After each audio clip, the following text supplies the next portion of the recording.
Welcome back, everyone, to another episode of Tabletopped. And boy, do I have someone you guys are going to love.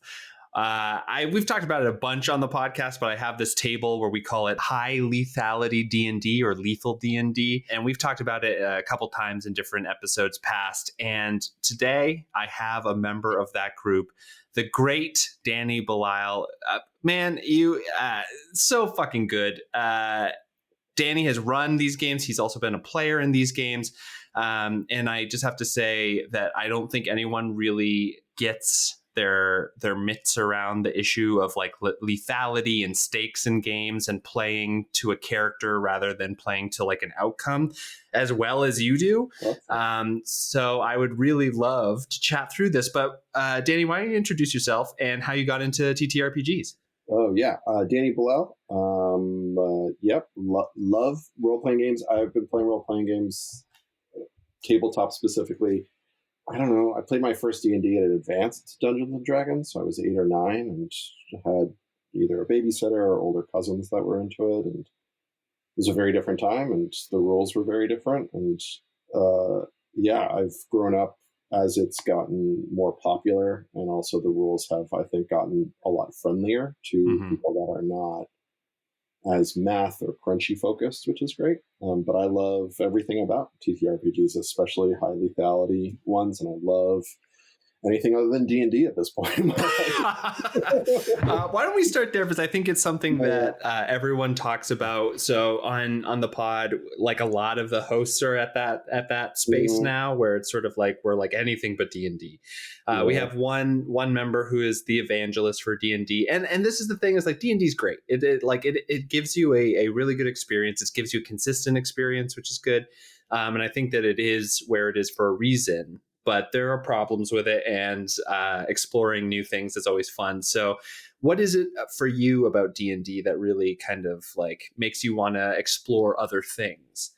Yeah, I mean, there's definitely I've had enough sweet things and I want something salty. I've been playing D&D for a long time, and so there's definitely that to it. But then I also think a lot about how when you get private equity involved in an organization, it ruins it. And even like if you want to go all the way back to Dave Arneson running just like a bunch of friends around a table with very loose rules, and Gary Gygax was like, let me put rules on that and then we'll make money out of it. And it's like that.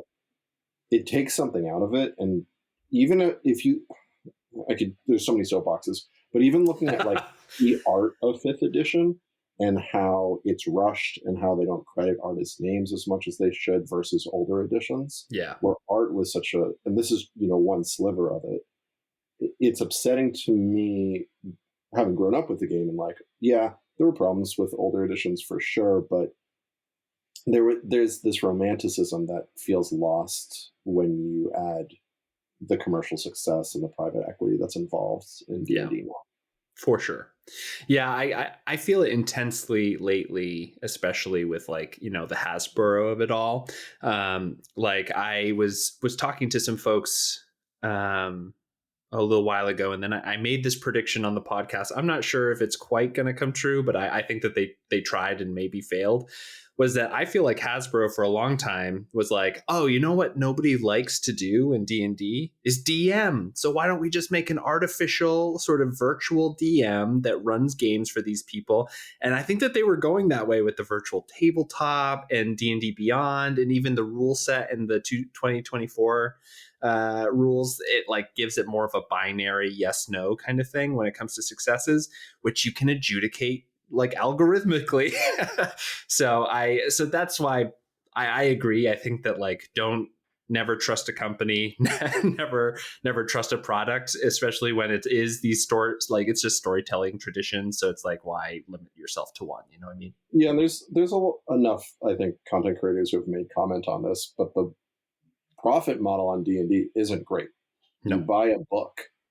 And then maybe you buy dice and maybe you buy minis, but a lot, like I didn't when I was younger. We made minis and we had dice and other, we'd buy a D20 or whatever, but that profit model isn't good. It's great if it's a passion project, but if you're a corporation, so I get it. It just isn't for me.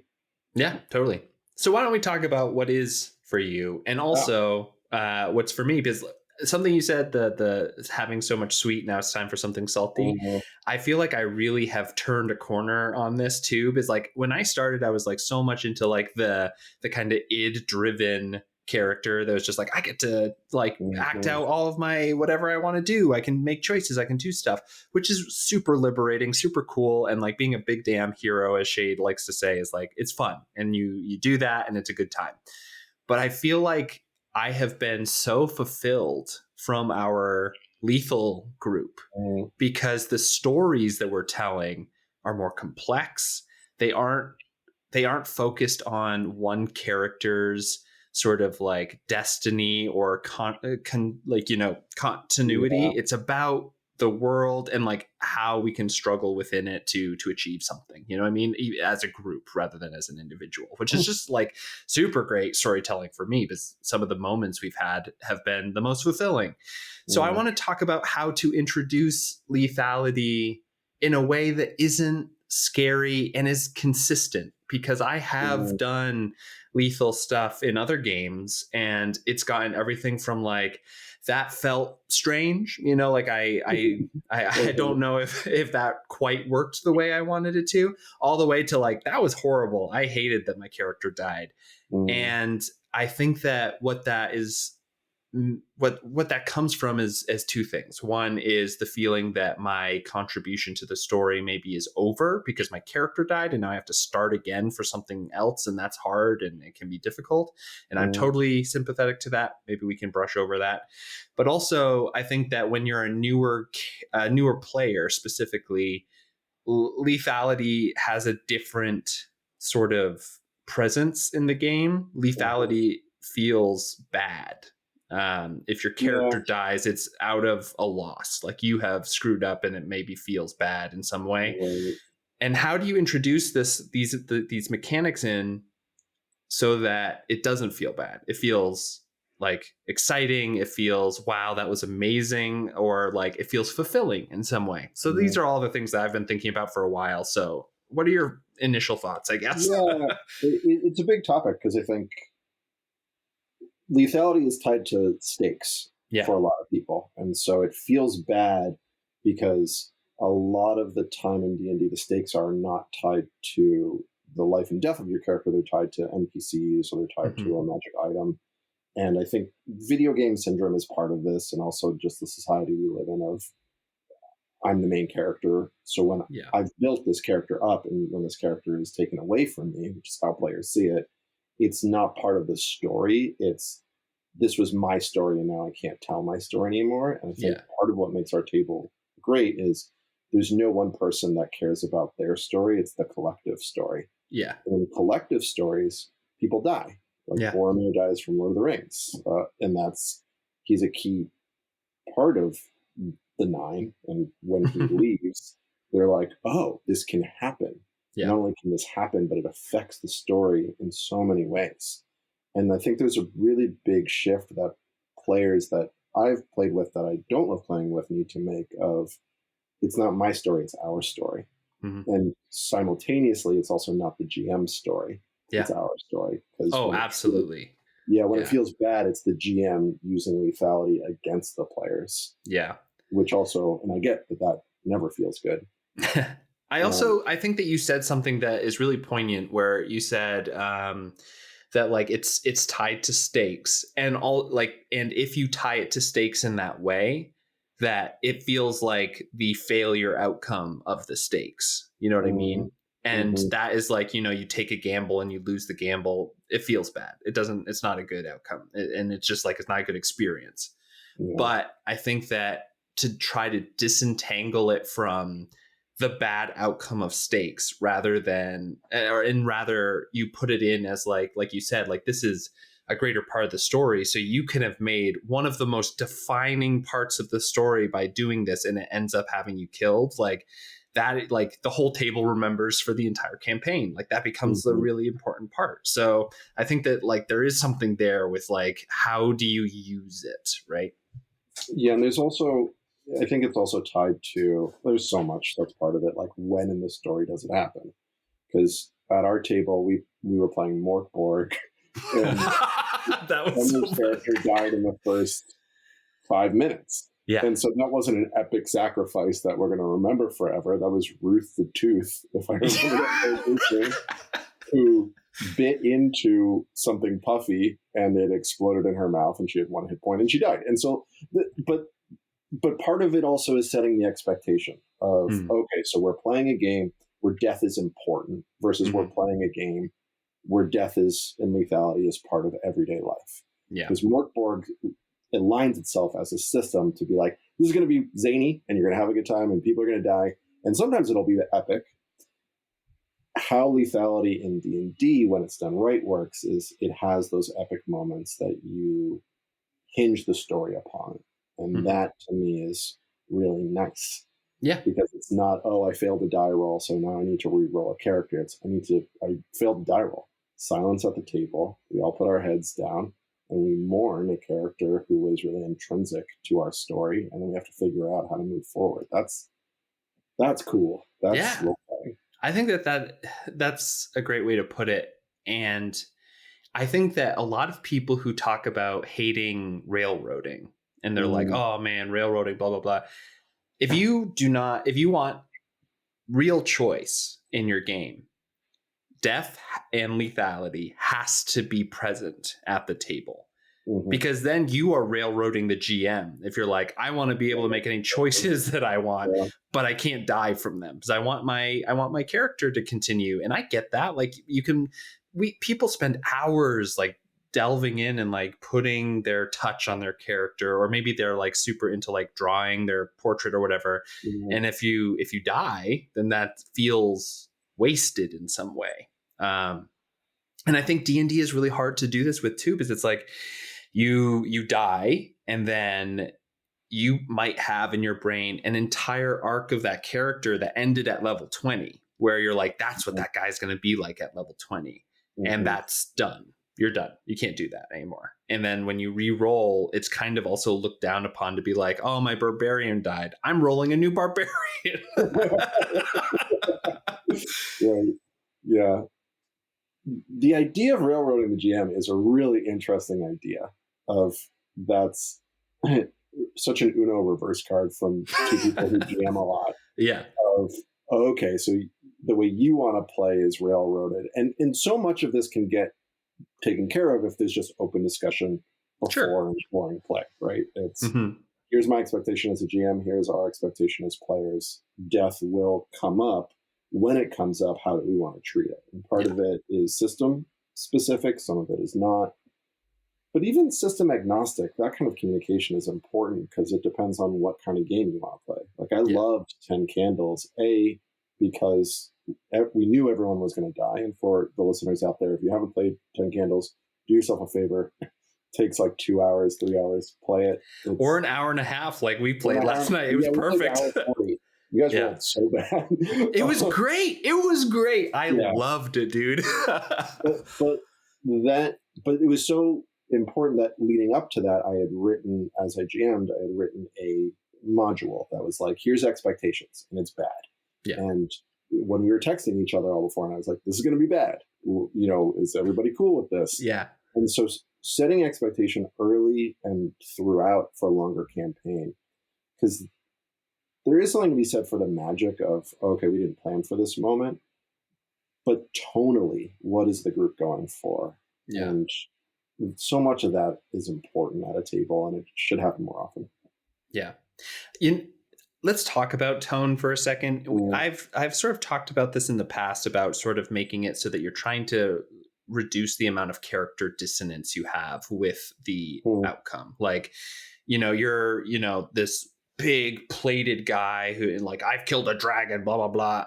Oh, you got shot with a crossbow by 4 goblins that you just didn't get to in time and you're dead. You know what I mean? Like, it's like, and like, you can play it to be like, oh, even the strongest can fall when they don't, when they're unwary. Like, there's ways to get around it. But who I think is like a master at working this is Mac, one of the other people in our group, and also someone who DMs in our kind of rotation.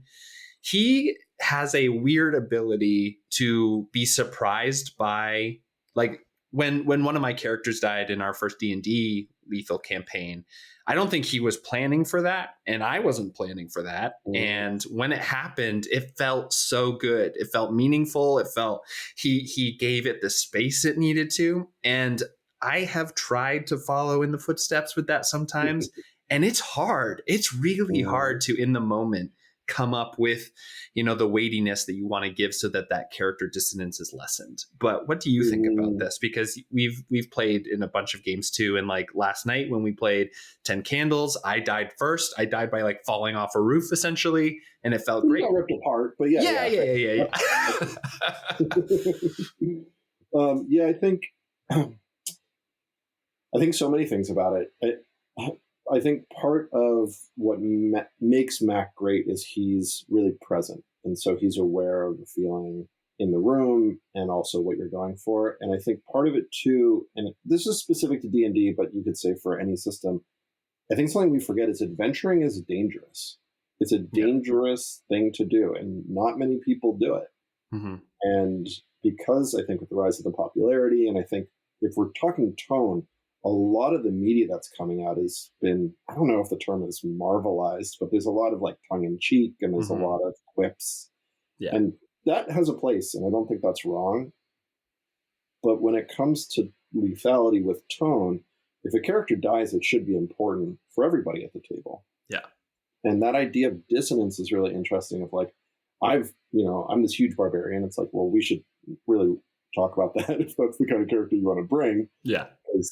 But even, and this is true in our world right now, you could have won 40 MMA fights in a row, and you just need to meet the one person who's going to knock you out. Yeah. If that's your line of work.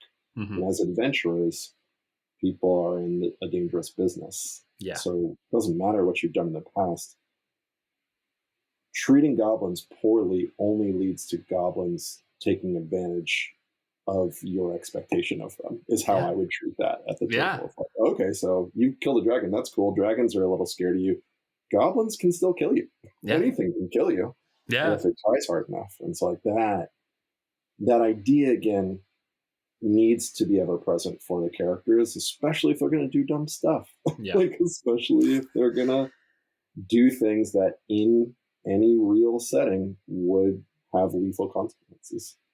But let's talk about that too, because both of us like to play characters that make things worse for themselves, whether they intend to or not. And going back to what you just said of like, if you do dumb stuff, you get dumb prizes, but how do you, as a GM, if someone does something not optimal, but I think it's in character or feels really good, like they do go into the room that feels like it's going to be a dangerous place, and they'd still go in because of whatever reason, but it makes sense for the character and all that. Like, I, as a GM, will always honor that more than the person in the room that's like, we only have one torch left, rations are low. Like that also has its place, and in character that can be an interesting move. But like, how do you not penalize people for not playing optimally, which I think is the most fun way to play? What a cool question. Because suboptimal for the system and then suboptimal for the story are two very different things. Yeah. No one, in my opinion, should be playing optimally for a system 100% of the time if you're really committed to a character. Yeah. And so that character, again, as you stated, I love playing very full of themselves characters who are dumb. So confident dumb characters are so fun for me because they think they're playing optimally, but they are doing the opposite of that, to the detriment of not just themselves, but the whole group. Yeah. And so and then they're like, why? What did I do? and so that was Bruce Campbell from our session. And that's so fun for me. But I think like a player that's taking stock and like, oh, we only have one torch as the player is definitely important because as players, we want to move forward.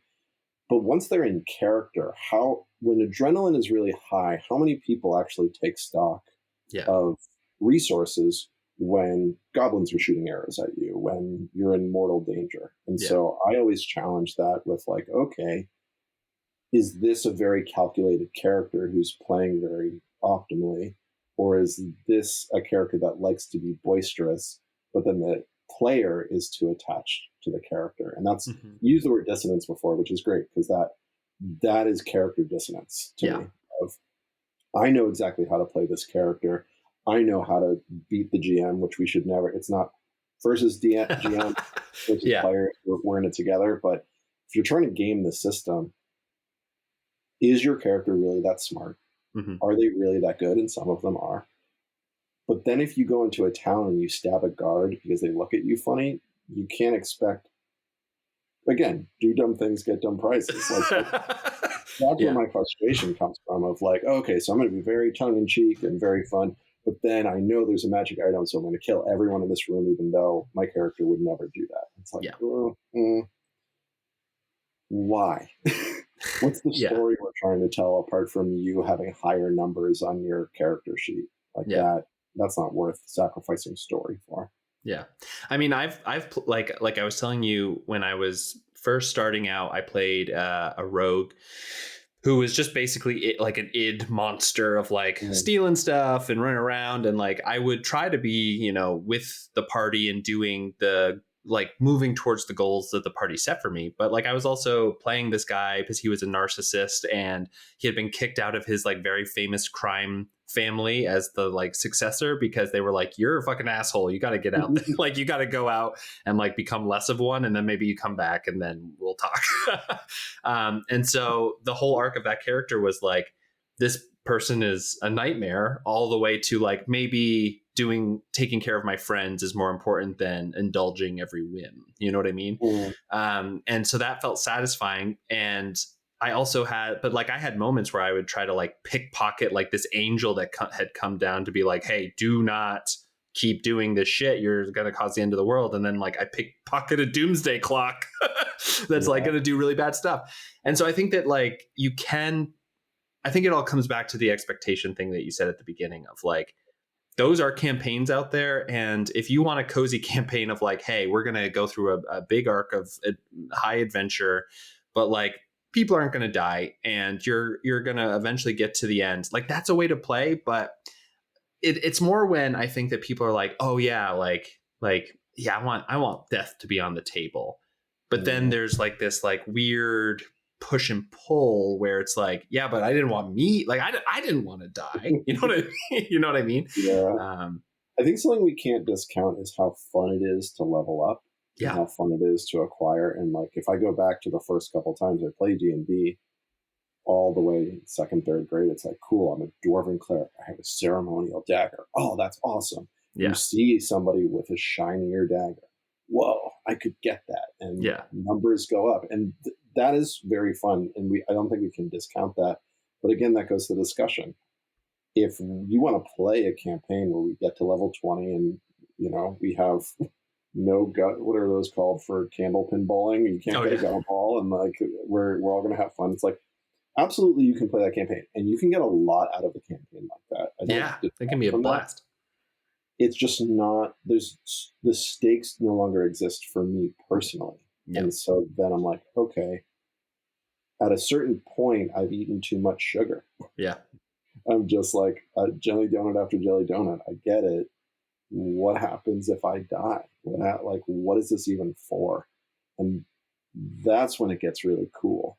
Yeah. That's when moments are like, okay, you decide to pickpocket an angel. Maybe you don't die, but that angel remembers you forever. Yeah. And you pickpocket something that will follow you forever. Like, there's so many ways to deal with that as a GM that I think.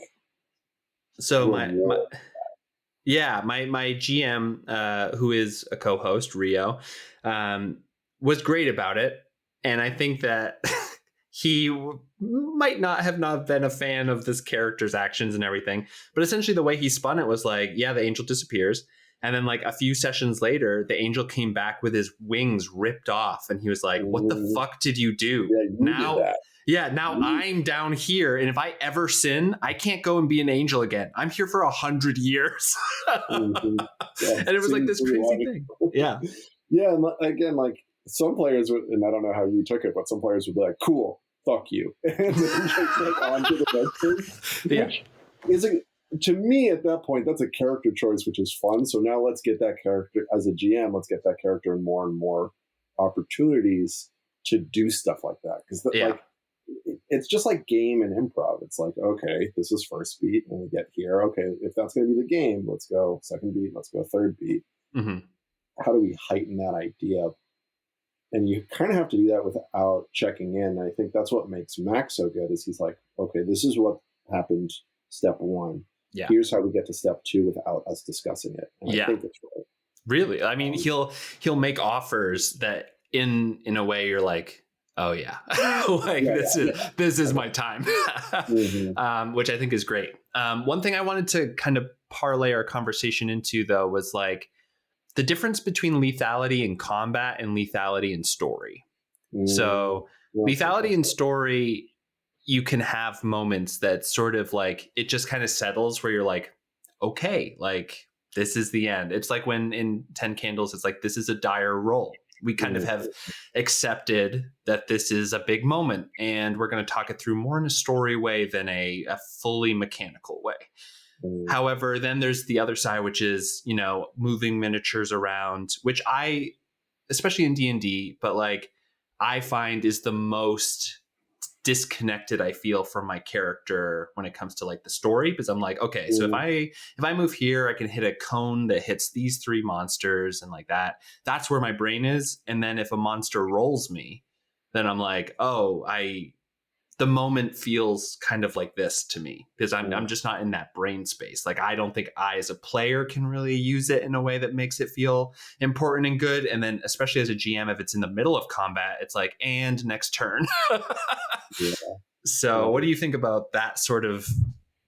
This is like, this is such a head, heart, Arneson, Gygax conversation, because Gygax came from Chainmail, and that was all minis, and Arneson came from Theater of the Mind. And so like that, there is a dissonance there. I think when combat lethality feels good, it's not in the moment of, oh, the cone didn't hit this person, you failed a roll. It's like, okay, so that's lethal damage. Yeah. Your character is out right now from the combat, but we don't resolve the death until after combat. Because if you resolve the death during the dice rolling and the mini moving, then it's just another part of a very transactional moment versus, okay, the goblins landed their arrows, and that barbarian, he was taken out. And as he's bleeding out, all the rest of the goblins lay slain. The party members come over, try to revive him, and he's able to speak his last words to his god or to whatever. Yeah. And then you allow the player to have that moment. Yeah. Trying to do it during combat, because I agree, and depending on how crunchy the table is, you can really, that feels bad. I rolled 4 ones in a row. I rolled too many death saves. Yeah. Okay, so now it's next turn. Yeah, exactly. And using character names at the table. So like reserving death for, or pausing combat so that we can have story is another tactic I've used in the past. And then lastly, like if you want to treat death as a GM well, allow it to mean something. So Kaylee Kane, who's a friend of ours, I was friend of the podcast, been on before. Friend of the podcast. who I was GMing a game for, died during a combat and decided to sacrifice herself. And in so doing, really helped. There was an ice dragon, helped take care of the ice dragon. And that moment felt good because Kaylee had a history with this dragon, Kaylee's character. And it made sense in the story, and so we paused the combat so that moment could happen, but it affected the combat moving forward. And in her sacrifice, the party was able to succeed in that. Yeah. So it's another way to do it of, okay, your character dies, but in their dying moments, Boromir gives the Fellowship enough time to get away, or Frodo enough time to get away. Cool. And I think that that's incredible, but that has to come from the player, I feel like. Like you can't force that as a GM upon a player that's in a bad situation. Be like, would you like to sacrifice yourself? It's like it kind of feels meaningless unless it comes from within. Do you agree or disagree? I don't know. I think it's all offers. Yeah. So if you forced a player into a choice, that's never good. Yeah. So like your character's dying. Do you want it to matter? Like that's not a good conversation to have. As opposed to, hey, your character is a paladin and the deity they worship is not who you thought they were. Yeah. That deity is willing to make a deal with you in Mm-hmm. this moment. Yeah. You don't know the outcome of this deal. You don't know what's going to happen if you take it or don't take it. But like, there's ways to do it as a GM that aren't as bad as that question of, do you want it to mean something? I think it's more, let's remember everything that's important to your character and how does that apply to this moment right now? So I'd be somewhere in between. I think there are ways that you as a GM can offer choices like that make sense in the story. Yeah, I think I would feel more comfortable if it was leading up to it and you say essentially like, the goblin has shot your arm, you've lost feeling in it. The blood is draining so fast that it is uncertain if you are going to make it out. And if you die, it is very uncertain that your friends are going to make it out as well, because they don't have your help, and then you can make, I feel like that's the way that like Mac would go about it, essentially being like, what do you want to do with that information? Which again really leans on the player, because again, we're all experienced players at the table and we're lucky. That's like, I would pick up that cue of like, oh, okay, I've been playing a selfish character. Is this the one moment that I can think outside of myself because it's over for me? Yeah. Not every player is going to make that choice. And so as a GM, I mean, I don't know, man, it's like being a teacher. It's like being a parent. It's like you do what you can for the table, but it's theirs after that. Yeah. They're going to do whatever they're going to do with it. Because I would even be okay with like, a player, me saying that, and then a player being like, this isn't like, maybe it doesn't work super well with the mechanics or whatever, but if they were like, my character is a selfish asshole and sees this moment as like, maybe the goblins will go after the others and I'm going to run away, I would be like, fuck yeah, dude. Like that rocks. Because that's a moment that then we can all, and again, let's all pick up on that. This character had the opportunity to be selfless, did not take it. Yeah. And if they survive, cool, man. What does that mean moving forward? Everybody saw it happen. And also, if they die, what does that mean for the rest of them? Are they going to drag him back to a temple or whatever? Or are they just going to leave him to rot in a dungeon? Probably, and then they can re-roll a second barbarian who's very similar. Yeah. But like, that's, I don't know, man. That stuck in my head from before of like, oh, my character died. I'm going to roll a similar character. Cool. That tells me there's a whole world of these motherfuckers, of these selfish barbarians. They're all from the same tribe or whatever. And if you want to pilot them, that's cool. I'm going to give you different offers for each of these different barbarians, but that's so interesting to me. If you could do anything, I want to be the same guy over and over and over again. Hell yeah. Yeah. You're popping out of the cryo tank. but really, then as a GM, I'm like, cool. So is there someone cloning these barbarians? Like, everything is an offer. Yeah. And when you take lethality and death off the table, you're shutting down a whole wing of offers. Mm-hmm. And so putting that on the table allows for cool stuff like that, which is why I love it so much. It affects stakes. It affects... It can matter. Here's something that's slightly like an adjacent part of the question that I think that is important, because ultimately you are playing a game and it is a group activity. And let's say you're in an hour and a half into the game and it's a 3-hour session or whatever, and someone eats shit and dies. Do you just say like, hey, you're going to pilot an NPC now? Like this happened recently to me. Like a character had died in combat. It was, I think, a cool moment. But then it's like, we have another hour. Do I just make this person sit there and watch the game for an hour? Do I have them re-roll and then just try to like shoehorn a character entrance? Do I give them control of an NPC? Like, I feel like mechanically the way that the games work, especially if it's a more crunchy system, it's like not really designed for that. So what do you think on that? Really cool tactical question. And I agree, it's very system reliant. Like Mort Borg. It's great. It's like you just roll on a table. There's even an auto generator online. Yeah. You press one button, it gives you a whole character because it's very rules like, and it can do that. I would recommend for tables playing with lethality to be like, you should have a second character ready to go. Yeah. And so everyone should have a second character sheet, because what I don't want is, okay, the story's going to continue, but Nick's going to be off in the corner rolling dice for attributes and asking me questions about how many spell slots he has. You should have a second character sheet so that if and when that happens, we have that cool moment.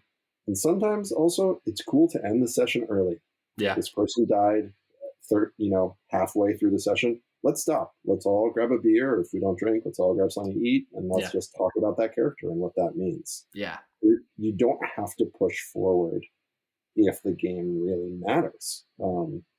So yeah, pre-rolling characters, but then also just giving characters their due, even if it's not the end of the session. It's like, what's the point of D&D? It's friends getting together, laughing, and feeling and thinking and doing things that I don't get out of a video game. And you get that even if we're not playing, because we're together and we're chatting. And so like that, yeah, it's a cool question. And it's something I've run into when I was younger, definitely. And I want to kind of do a follow-up, because I agree with everything you just said. And I am an evangelist for ending early. Like it truly, nobody is ever going to be mad at you to be like, hey, you got an extra hour. Like, do you want to, like you said, want to stay for a beer or whatever? Or, oh, you have to go home. You want to spend some more time with your loved one or whatever. That's great. Like, let's leave and we can talk about this. And we'll start up with this next time. However, specifically with D&D, and this is probably also with Pathfinder and like some of these other systems that are a little bit more like war gamey, the actual combat can take 2 hours. Yeah. You know what I mean? It can take 3 hours if it's like a crazy combat. I wouldn't recommend running that, but at the same time, it's sort of like, it doesn't make a whole lot of sense when you have a battle map. You have everything drawn out. You have miniatures on. They're specifically placed in areas. You know, as a GM, you're keeping track of all the different procs on all of the different monsters and like what's happening to the players, and you're trying to keep everything organized. It is a little bit hard / infeasible to just be like, okay, guys, that last turn, this crazy narrate death, and we're going to pick up next time in the middle of this combat. I think that it's doable, but it just doesn't feel good, especially coming back into the combat next time, because you still have to finish it out. And like, will that other character, like, are we going to introduce this new replacement character in the middle of this combat that's maybe in like this random room in a dungeon or something? You could, but it feels, again, to that dissonance thing. It's just hard. So what do you think? Yeah, I go back to what's the point? The point is we're hanging out. And if the point is the war game together, dude, awesome. You die, you now pilot the NPCs. Here are their sheets, here are their numbers, or even better, you pilot the monsters. You help the GM out and you pilot. Try to kill as many of your friends as possible. And that's a cool dynamic. Yeah. Now, because what is the point? If the point is to roll dice and move minis around, and your character dies, there's more minis. Yeah. And there's more dice to be rolled, and so get over here. Yeah. But I think there's this artificial thing because we are so attached to our characters. And again, this is the Arneson Gygax. On the Arneson side, you care about your character. Your character is you. There's a lot of attachment to it. But if we're Gygaxing it up, man, if we're rolling dice and playing minis, and your guy dies, there's a lot of other things to move around and a lot of fun to be had, and just moving minis and rolling dice, which I love as well. And so, like, I don't know, whenever I hear stuff like that, my challenge is always, you haven't thought hard enough about how to entertain your table. And that's not for the GM, and that's not for the players, that's for all of us. Yeah, right. Right. That's the GM, a lot of the blame is laid there because they organize it, but that's also on the players of like, oh, you died and you're going to have a pout session? Like, I don't really want to hang out with you, dog. That's not fun for me. I think that, and I think that you're spitting some fire wisdom here, but like when you were saying that, hey, what is the goal here? Remember, it's all for us to hang out, have fun. Like, maybe this is something you add into your session 0, or maybe this is just something you ask in the moment of like, there are many different ways we can continue tonight. One is that every time it comes to your turn, you get a turn's length of time to just sort of like walk us through the lights going out. You know what I mean? Yes. Like, wow, Yes. that's so cool. Like, it's only 6 seconds. People die over the course of an hour sometimes. Yeah, and like again, stealing from stuff that you've seen, people play, stealing from systems you love. I love how much death matters in 10 Candles because there's a ritual to it. Yeah. And there's, we all say our truths and put things out.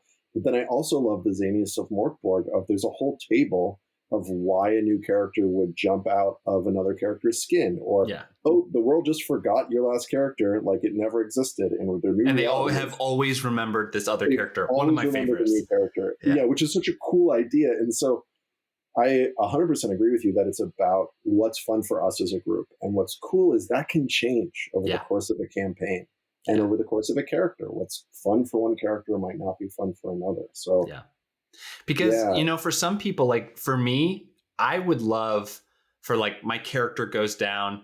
It's like not a crazy moment. The combat finishes out. Maybe like you said, I'm piloting monsters or whatever. It's not like hidden that I'm dead, but like just being there for watching your table mates then come upon the body. And they're like, okay, man, get up. And then they're like touching you, and then they roll you over and you're missing your jaw. And it's like, oh shit, dude, like that's great. That can also be really good. Yeah. Have the moment. If you spent enough time as these characters to adventure together and defy death together, you should have enough time to pick the body up and have a funeral, have the reaction to it, have whatever it is like that.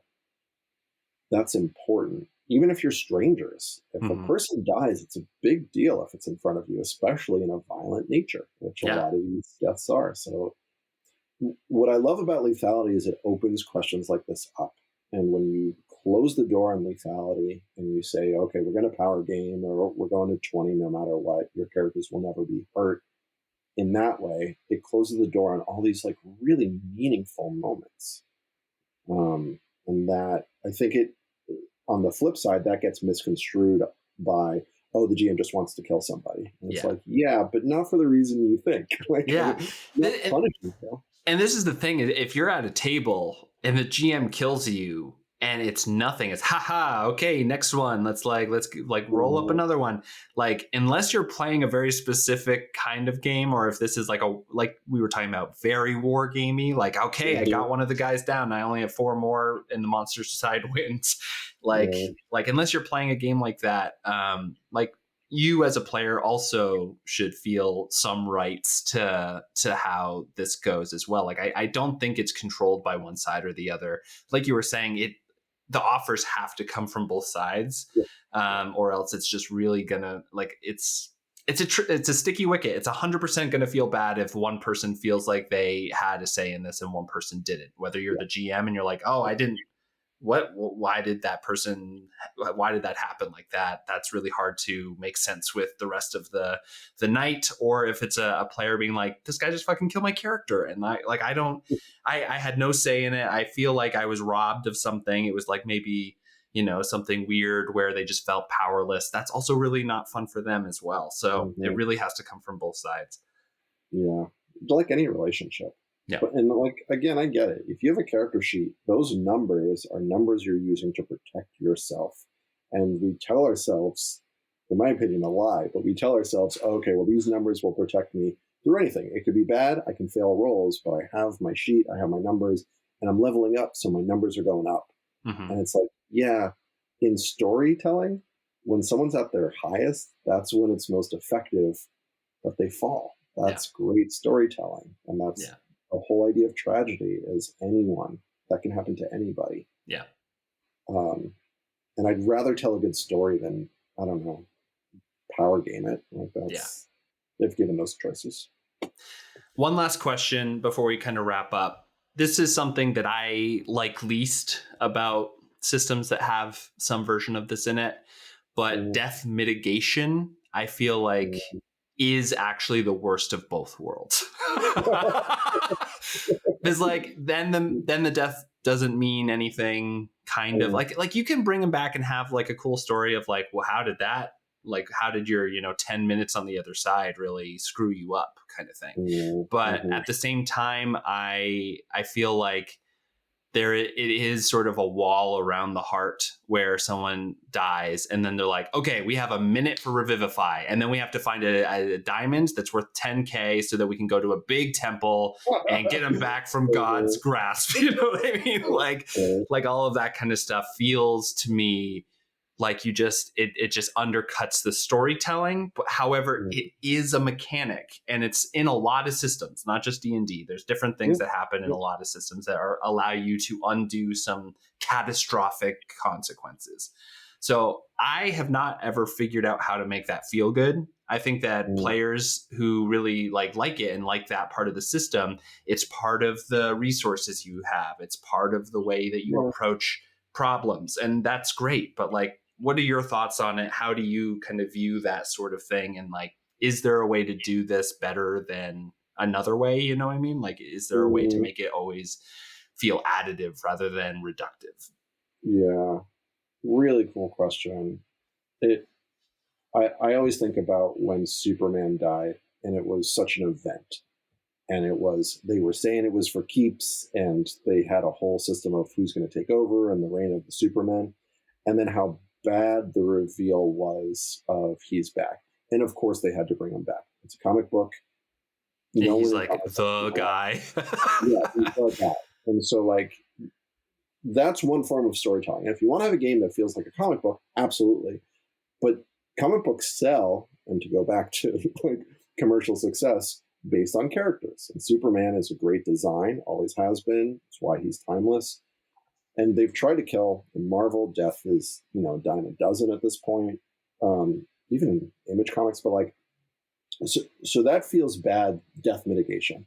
What makes death mitigation feel better for me is when there's a cost that everyone pays. And it's not just the character, because coming back wrong is really cool. So we wanted, we wanted to bring him back.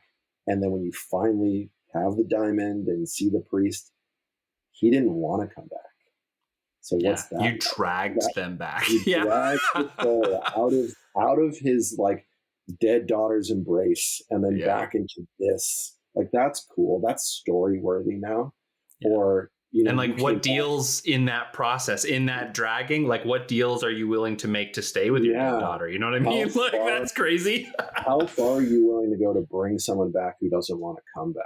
Yeah. Or he came back, but he's missing what made him or her, them. Like that idea of a cost inherent to death mitigation is very interesting to me.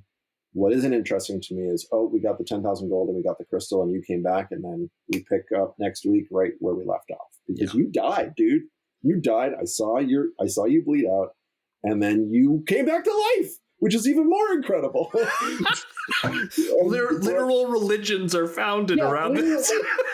And if this is part of our everyday, think of how people would live if this was part of it, if resurrection was an everyday occurrence. I wouldn't worry about anything. Think about what that would do to the noble class too, that can afford the 10K diamonds over and over again. You know what I mean? And then you have a really cool system and a really cool society of like, cool. So death is less permanent for those that can afford it. And I guarantee you, other people are going to have backwoods ways to resurrect. And that's not, and they're going to swindle people, and we're going to bring a soul back into your body, but it's the wrong soul because you had only 50% of the price. You said you wanted to bring Danny back. This is a Danny. yeah. You didn't say which Danny. Oh, you said which Danny? I gotta go. I gotta go. Sorry. So like the badness of that is the same as when you said like, okay, well, this character died, roll a new one, and let's keep going. It's that same idea of your character died, they're back, and that doesn't mean anything. Everything means something. Like, and especially when it comes to death and resurrection, and like,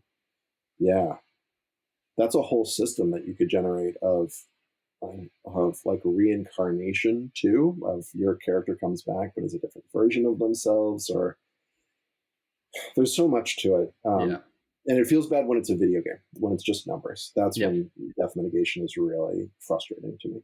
I think that's the biggest takeaway is like, when the numbers hit 0, that is not what just happened. You know what I mean? Yeah, Like, you got to make it more than that, because like you said, it just always feels bad that way. yeah. Yeah, I think that I I like the idea of putting a cost on it. I like the idea of building it into your world. What does that say about the world and how people are going to interact with you in it? I also love the sort of like kind of home brewing of like, yeah, that's super expensive, but this hag has some I will ideas. do it 25%. Yeah. And no one has complained yet because she's Can they never done it speak? before. No. Yeah, and it's, oh, cool. So what?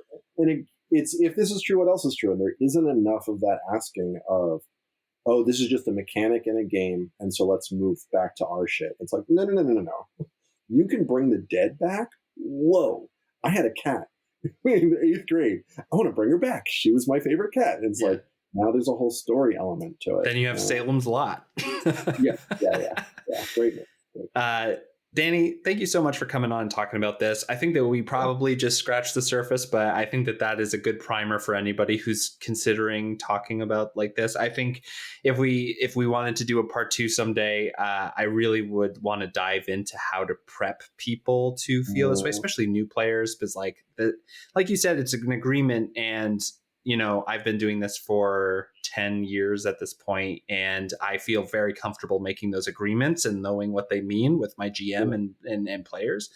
But if this is your first game, you can be like, what is that? Like, what am I actually being asked here? You know what I mean?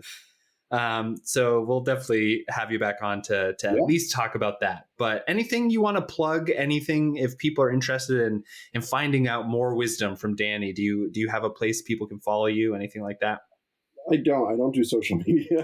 Better than most of me. Stories, and I'm publishing some of them, so you can Google my name. I think the biggest thing is, this isn't me plugging me, but it's like, find a system that makes you and your group happy. Yeah. And so if that's OSR, if that's D&D, I don't care what it is, but like, don't feel like, oh, we have to play this system. Yeah. Systems are affordable. You can find a lot of systems out there for very cheap. PDFs are like $5 or less most of the time. Yeah. And again, what is it about? It's about getting a group of people together to have a good time. And so that, to me, is the biggest plug for your listeners of like, what if you ever are mad at a table, everyone is doing something wrong.